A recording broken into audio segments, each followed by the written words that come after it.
Shout out to John, who gave us a call this week and said, hey, I was just in a local gun shop and they had a bunch of World War II collectible guns. So thank you, John. And this is what we found.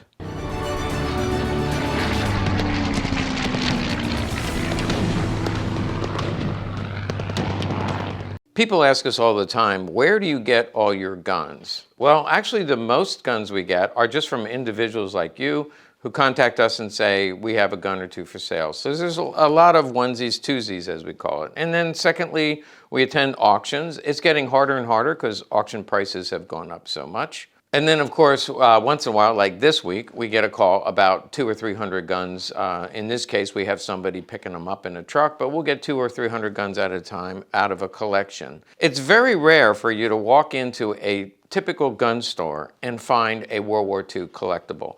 I used to drive around going and looking, but it just never was very productive. So this week, John, thank you again, called and said, hey, I was just at this gun shop. They had a bunch of World War II collectibles come in. Now, not everything I'm going to show you came from that grouping. And of course, by the way, if you see there's guns that you're not buying at your local shop, you can let us know. We'll give them a call. Now, we didn't buy everything that was in that shop.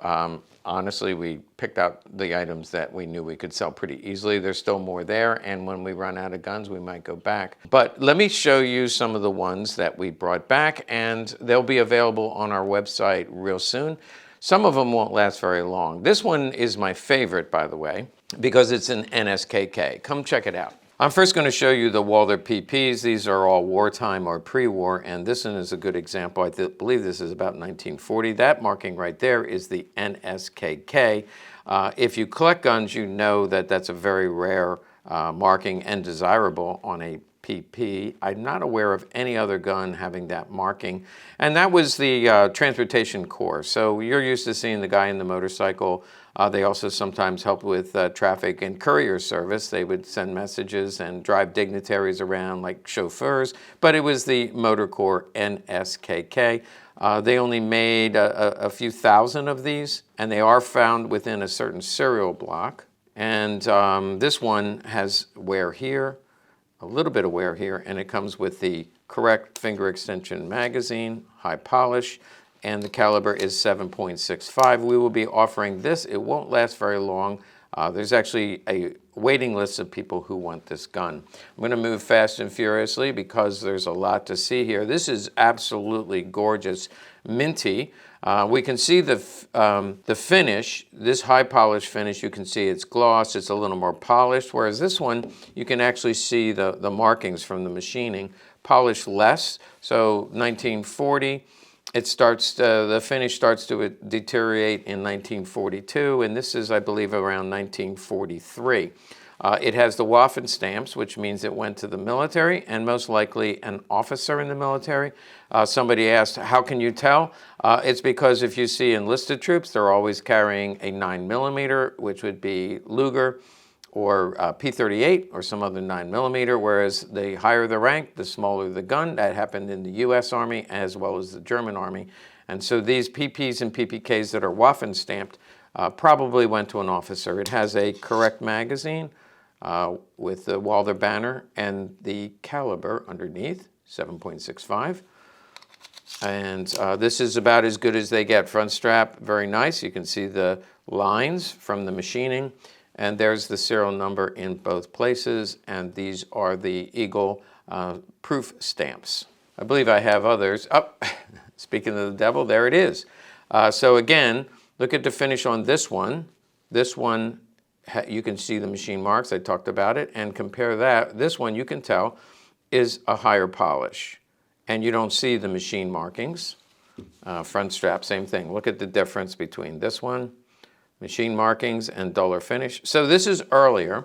In fact, okay, Waffen stamps, again, had to go to an officer, and it might have gone to a pilot, and here's why.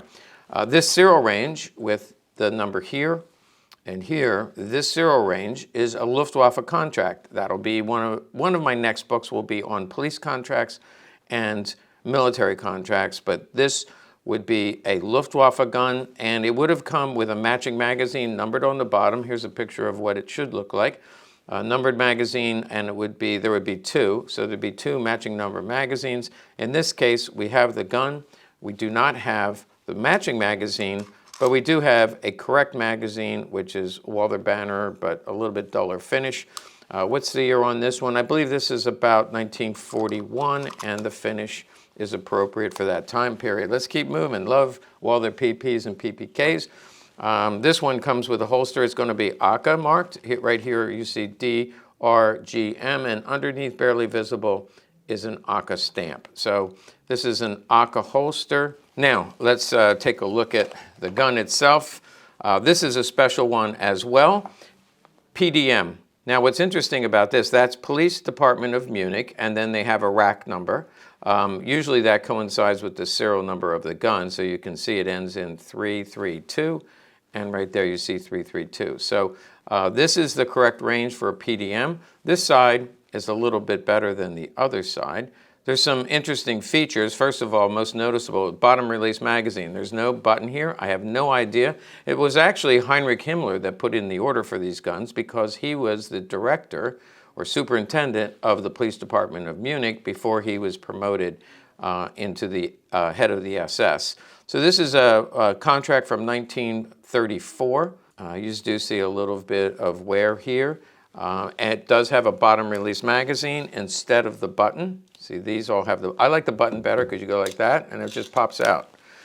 Here is bottom release, which usually is only seen in a 9mm, but this is 7.65. Here's the bottom release, and this magazine is very rare because there's no push button. It has no notch. This is a correct PDM magazine, and the one with the push button has a cutout here for where you push the button and it releases it. There's no cutout for the button. So that's how you tell the difference. This is a regular push button. Learning a lot here today, aren't you? It came with two finger extension magazines, no lip, early finger extension. This gun came with two. There's only one remaining, but it is correct. A couple other things about the PDM. I mentioned the bottom release. It also has a fluted barrel. I'm told that gives it a little more strength. Fluted barrel, it's just, it widens here. There's the difference. So this is unfluted and fluted. And again, that was just a special contract only on the PDM. And the third thing that's unique I already mentioned, and that is it's marked PDM. So this comes in an ACA holster, black, which is fine, but the original holster, I believe, would have been right here. It would usually be marked Munich and 1934.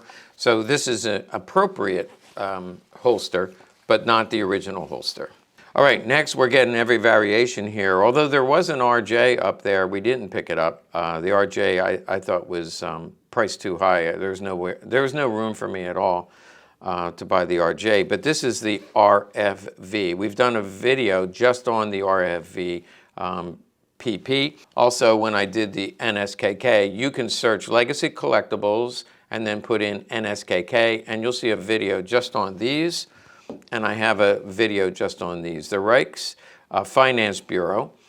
And so this was like the Treasury. So Treasury agents, tax people making sure you pay your taxes, they were armed. It also was custom officials. Just like the PDM, it had PDM and then a property number. This has RFV and a property number. In this case, it doesn't have anything to do with the serial number. So here is the right side of the gun with the crown and proofs here. You can see the front strap has the marking. This is a really nice gun, has an appropriate banner only, high polished magazine. Fairly early, I believe this gun is from about 1936. I'd have to check for sure, but I'm definitely in the ballpark. Let's take a look at this one. This one also has a black ACA holster. It has black stitching, and this was once painted black, kind of worn off here. But black on black with black stitching is likely an SS holster. Doesn't have to be, but that was the specifications for the SS holster. It does have a light ink stamp here, Walther PP. I pull out the spare magazine. There's the other side of the holster, by the way.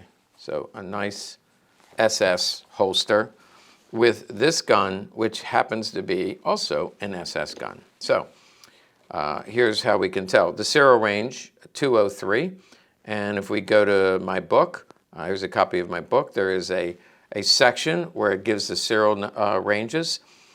And you'll see that it's numbered on the slide and the frame before they started numbering the slides. The slides commonly became numbered from about 250,000 on.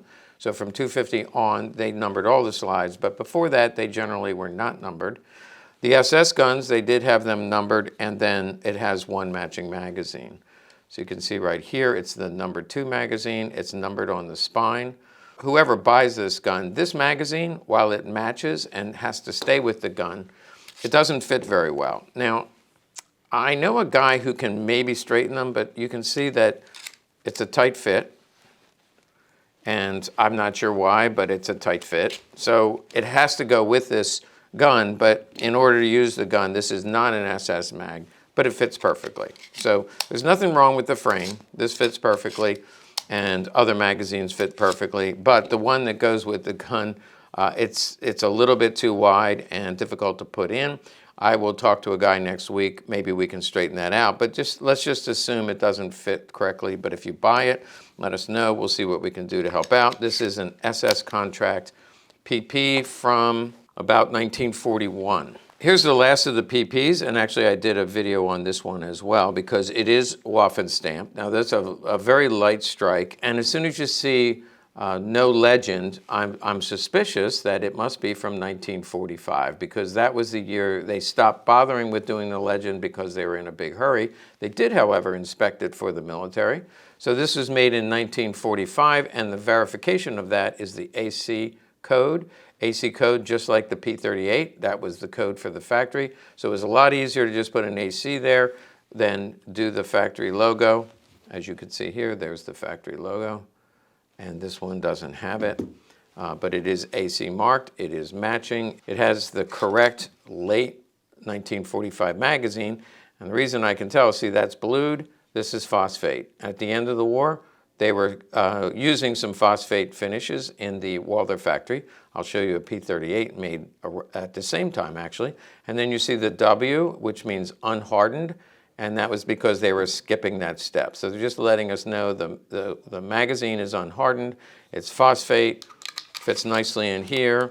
And these grips, by the way, if you watch my previous video about these end-of-the-war guns, these grips are hollow, which is the wartime example. And I said in that video, I almost never see them with the hollowed out grip. Well, right after I said that, I found this in a local store. Okay, I'm going to do this next just because I talked about the phosphate finish on that last PP. Remember, the magazine was phosphate. That's what it looks like. This is a dual tone. It's with a Walther P38. They supposedly didn't have dual tones. Now, you do see them with a plum finish.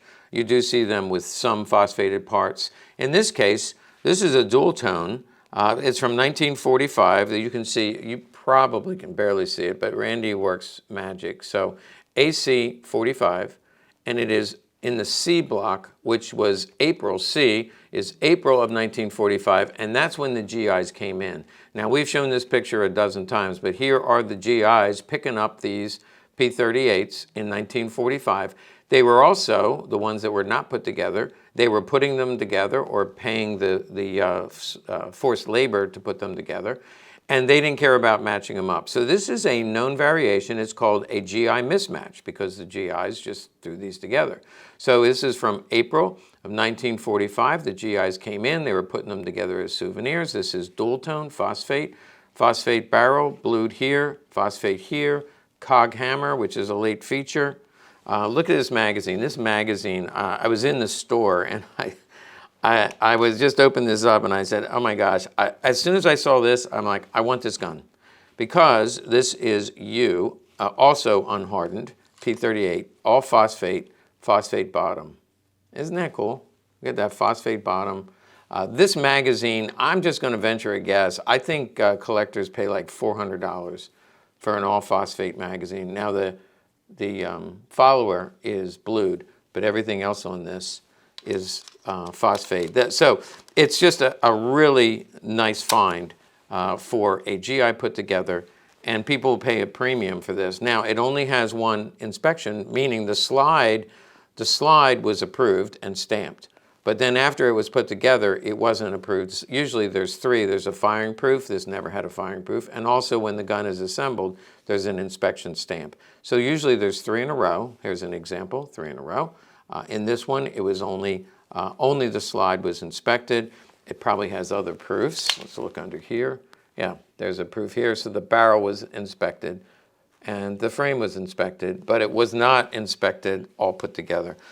This is going to sell for a premium. It's just a really cool find that I found in just a local gun store. Now, I said I didn't have any more PPs, but I lied. I guess I had so many of them I couldn't keep track of them all. This is a 22 caliber PP. It has the box, they call this the box mag. There's the finger extension mag that we've looked at. Then the box mag is just a little bigger. It doesn't allow you to have more rounds. It merely, it helps with your grip. So if you have a fat hand, you like this a lot better. And this one has painted sights. I believe that's factory paint. And also a little, usually a white or yellow dot up front. And that just helps with firing, because these were often used for target practice or competitions. With the box mag is pretty rare. They almost always have a little chip in the back. I always say, well, he's missing a tooth. His smile is not that beautiful. He's missing a tooth. And that's just because, and I've shown this before, when they pop that up in there, you pop it and it hits and chips it off. So it's very common. And these sell, well, it's a 22 caliber magazine, and this was going to sell in about the $800 range. It's pretty rare. But look at the finish on this, absolutely gorgeous. Back strap, front strap, and here's the other side.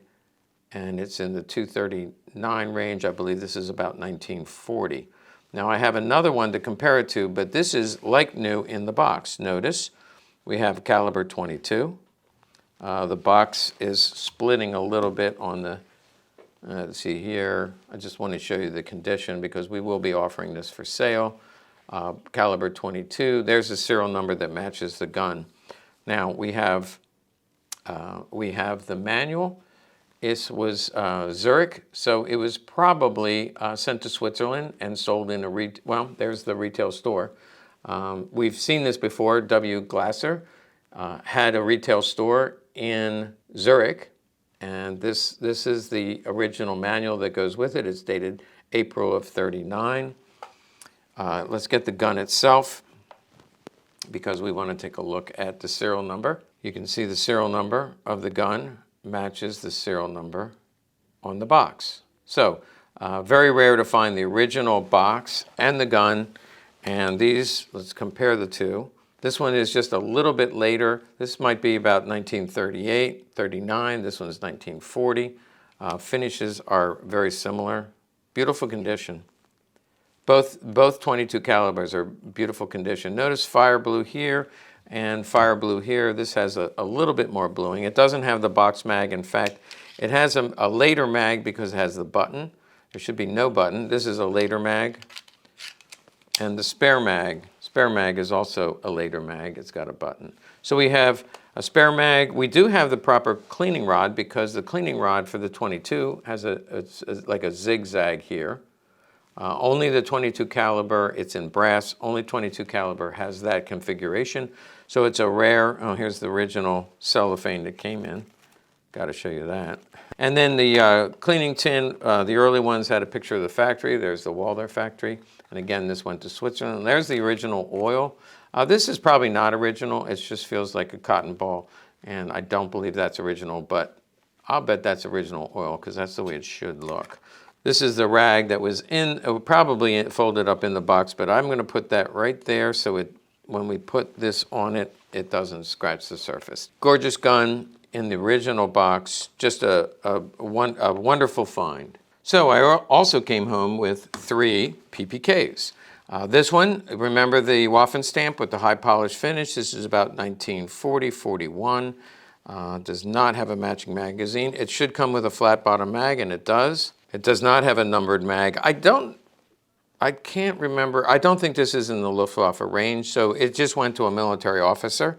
I don't think it really matters if they pick like it wasn't a different rank. It's just a personal preference that some people like the PP and some people like the PPK. There were a lot more military PPs issued than PPKs. But ironically, among the police, the PPK was more popular. So you see far less police PPs, far more police PPKs. And I believe that would be because a lot of them were detectives or plainclothes officers who might be wearing a shoulder holster such as this one. We'll get to this one next. Let's not get ahead of ourselves. But here's the magazine. It's a wartime magazine. And this, as I mentioned, has the Waffen stamped. So there's the front strap. These are in high demand. I have a waiting list of people who want this gun. So it won't even make it to the website, I'm sure. Again, it would be Eagle N proofed. Probably 1941, and here's the magazine that comes with it. And that takes us to this PPK. I mentioned the police preferred the PPK. Also, the SS, if you, again, go to my book, I list all the contracts for SS, PPs and PPKs, and by far, the PPK was more popular with the SS and the police. Again, I'm assuming because they were security, Gestapo, detectives, plainclothes policemen. So this was issued to the police. Here's the magazine, not numbered, has its wartime configuration. And the grip, it's a one-piece wraparound grip. They all are in that era. And the Eagle C is the police inspector. So Waffen stamp for military, Eagle C for police inspector. And this one comes in a shoulder holster, so I'm thinking plainclothesman or detective. There is an ink stamp here. It could be GB something. I'm not familiar with that marking, but I am familiar with this marking because it gives the maker and the city. Stola and made in the city of Wien. So that's excellent condition. They came together. A nice find. And finally, we have another Police Eagle C, but this one is much later. You can see, again, look at the differences in the finish, high polish finish. This one is later from the serial number. It's about 1943. Again, you can see the lines, where the manufacturing lines, they didn't polish it very much. Here you can see the dull finish. Compare the two, it's very obvious. But all of these are .32 caliber, by the way. And then there's the serial number with the two proof marks. Earlier, they had, the slides were not numbered. On the PP, remember I said around 250, they transitioned to marking the slides. With the PPK, it was about 350. Now you'll find them in the 340 range, but generally, this would have been among the last ones that they didn't number the slide, and then after that, they numbered the slide and the gun itself. And this comes with the gray grip. Now, that could be, it looks like it was made with a knife, so that could be a notch. I don't want to be grim and say that was his first kill or his first battle. I don't know. Well, he wasn't military. This is a policeman. But the gray grip has a notch here and a notch here. Actually, that would be 2 kills. There's definitely a notch, and then there's a crack. Looks like it was pushed in, maybe dropped right there, and there's a little bit of a crack. But I believe these are the original grips because in this serial range, they did, for a very brief period of time, use the gray grip. So the gray grip is rare and very desirable. So we kept it together. I don't want to swap it out. I'm sure it came back from the war looking like this, but another police Eagle C PPK with a gray grip. Okay, these next two, this is the last of the guns, by the way. These are odds and ends. So we did Walders and PPs and PPKs, but now these are some odds and ends. These two are Sauer 38Hs. Now, I did a whole video. Again, go to Legacy Collectibles and put in Sauer 38H, and I talk about these. These are undervalued and underappreciated because they operate very much like the PPK. There's a lot of similarities in the way they operate. 7.65. In fact, they just basically, Sauer and Sons took the popularity of the PPK and made their own. These are both Police Eagle C. So remember, it went to the same police, well, this has the same police inspector, may not have gone to the same police department. Same police inspector. In fact, that stamp is exactly like the one on the PPK. There you go, there's the two. This is struck a little bit better, but you can see that one very clearly. And Police Eagle C here, and Police Eagle C here. However, these sell for at least half the price, sometimes more than half the price. Just the popularity of the PP and PPK. Some people say it's because of the James Bond thing, but actually in Germany, the PP and PPK, even back then, before James Bond, they were a lot more popular in Germany during the war and before the war. But the Sauer is a really accurate, reliable pistol, very similar to the PPK, but I think it's a good value because, as I said, about half the price. So this Sauer, they're both mid-war, yeah, 377 and this is 380. So they made around the same time. This one shows a lot more patina. See how this is graying out, or it's actually a brown if you put a light on it. Yeah, there you go. See that light? That shows the brown. It just means it's rusting, turning to patina underneath the finish. It's got a thin finish because it's later. From the serial number, I think maybe early 44, late 43, early 44. There you can see the police marking. But what makes this one unusual, it has a matching magazine. Now, the factory didn't number the magazines, but certain police departments would, at the police arsenal, they would attach 2 matching magazines to it. And so when you find one with a matching magazine, this has one. You can tell it's the factory made this and then sent it to the arsenal. You can tell it was stamped at the arsenal because it's indented. So after the metal is hardened, if you then try to stamp it in there, it's going to make a dent. And you can see, I'll kind of show it on different angles. You can see it's indented.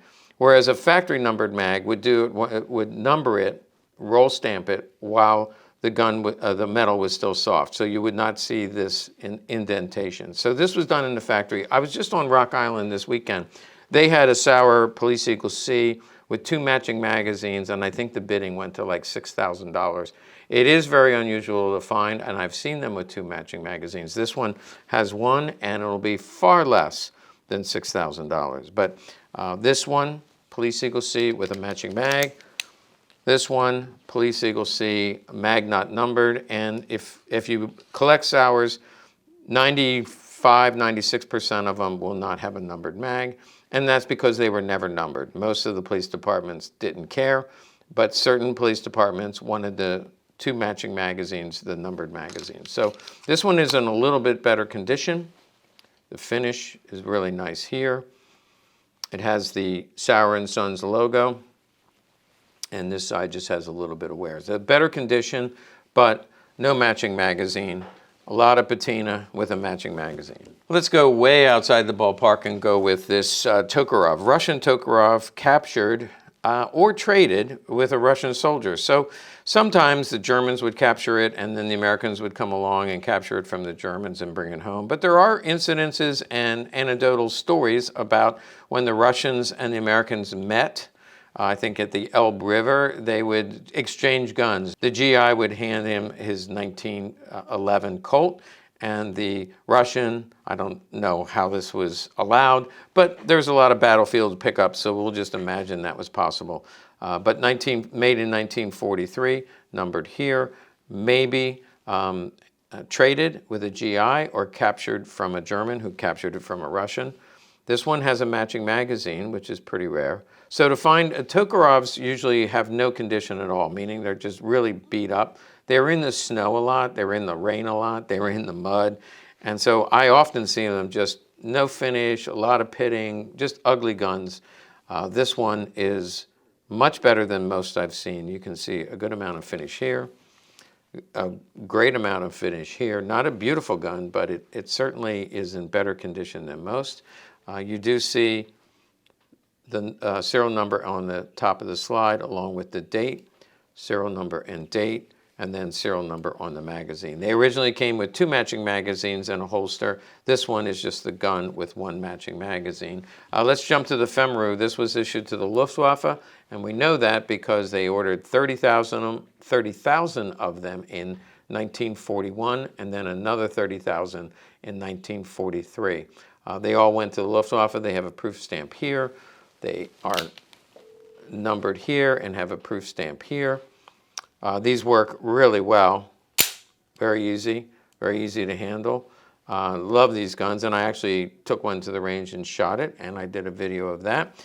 They came with 2 matching magazines as well. This one only has 1 magazine, and you're not going to be able to see it. It's right here, I call it, it's right in the crotch of the, right down here, right in the crotch. It's numbered there, numbered here, and then numbered on the barrel. This is in remarkable condition. There's only about 1 or 2% wear on the high edges. See that? This is about as good as they come, and because it went to the Luftwaffe, it should sell at a premium. Just have one more gun to show you. Hope I didn't lose you. This came with this holster. I'm not going to put it in the holster, and I'll show you why. This is a 1922 FN. So actually FN model 1922. It's rare in that it has it was right after the factory was captured. So the German army came in and captured in Belgium, captured the FN factory and had them take whatever production was going on. They took over and they requisitioned all the guns to go to the German army. This one has the earliest proof stamp, which is Waffen 613.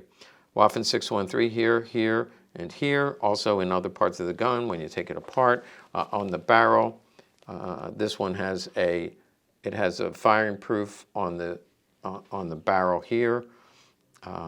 It's all matching numbers. It's just a very desirable collectible gun with beautiful back strap, beautiful front strap. This was before they went to the wooden grip. Here's a picture of what you usually see when it's a World War II FN, 1922 FN. But this is the earlier model with the Bakelite grips, with the 613 proof, and it came in this holster. Now, this holster is made of paper. This is actually later, even though these came together. This is a late holster because you can see it's a paper holster. They put paper and then a layer of glue and then paper and a layer of glue. And as it dries out and over time, it becomes stiff. If I pull this up, and whoever buys this, you can open this, but it's gonna begin to crack here and here. So the good news is you can open it. You get a hairdryer and you heat it up and it'll open. It'll become pliable again. It was repaired under here. You can see it's split there, repaired. There's a GI name inside here, by the way. Let's see if we can get that. I'm not sure. It's a signature. It could be a German or a GI. This is also considered a pebble grain. Now, this is leather, but this is that paper combo, paper and glue, which it hardens. And by the way, the Japanese, if you look at a late war Japanese Nambu, they have a similar canvas with like a glue substance, and it becomes hard, and sometimes it's not pliable at all, and if you try to move it, it'll break it. So you can heat it up with a hairdryer, put the gun inside. You can see they were together for a long time, because right there you can see how it's molded around the barrel, right here and right here. So we know this, a gun like this had to have been in here, and you can soften it up, put it inside. But this, for an early model 1922 FN pistol, this is about as good as they get. Well, I guess you're sick of hearing my voice. That was a lot to cover, and I know some of you get frustrated because you go to my website and a lot of things are already sold. I can't help that. We're moving metal. But keep watching the website. Here you can find it right here, and if you go on a regular basis, there's always something for everybody, including a calendar or a gift certificate. Thanks for watching.